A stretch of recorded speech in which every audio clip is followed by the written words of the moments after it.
Have you ever argued about something you thought was true for so long that the more you started arguing, the more you realized you didn't even really know what you're arguing about anymore? Intergroup biases can create problems like these, and especially in forms of egocentrism, but when realized, these problems are easy to avoid.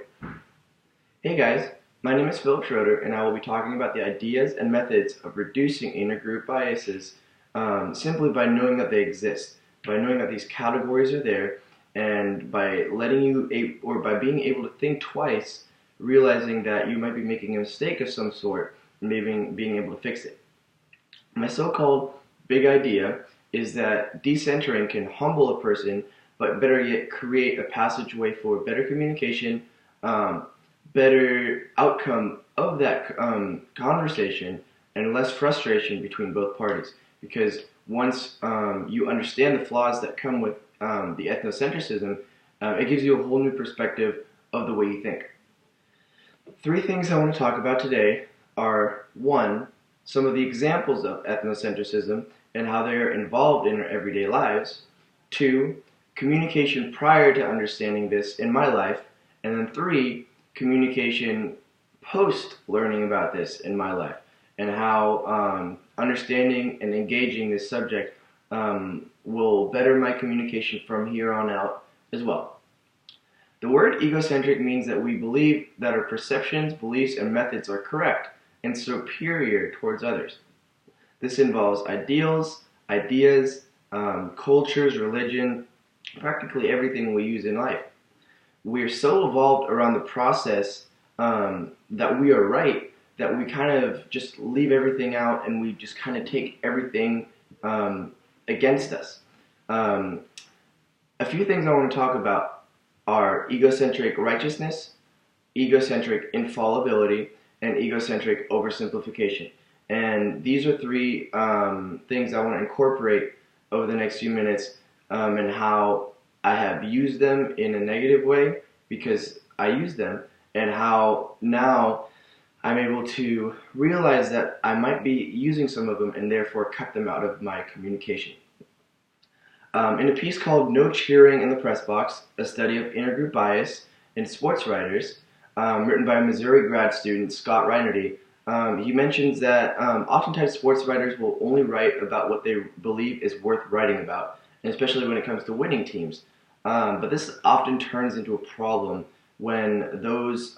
losing teams and other players start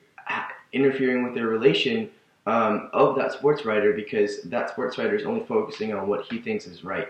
And this can create some very strong problems, and this can also deter the writer from being a good writer. Before I learned and was able to develop the my knowledge of intergroup bias, I was truly accustomed to some of these egocentric ways, and especially egocentric infallibility, I was able to kind of use all the time, because as a younger child especially, you often believe that you are the superior one, you are always right, and obviously that's not true. But even as of late, I came across a situation where I believed I was superior to somebody else because I had known more information than he did about politics. And the reason in the end where I found out was he did not know as much as I did, simply because he had just been abroad at a semester at sea, so he had no outlets to get this information about what we were talking about, which was the presidential candidates at the time. And so I was on my high horse, kind of looking down on him, saying, "Oh, like, why don't you know this? Like, I know this more than you. That must mean I am better than you." When I should have taken 2 seconds extra to question why may he may not know this, or why may I have more information than him, and even then, excuse me, have less of that kind of a outlook on the situation. Ever since reading the material and understanding what it really means, intergroup bias, I've been able to reapproach how I communicate when I talk to someone. This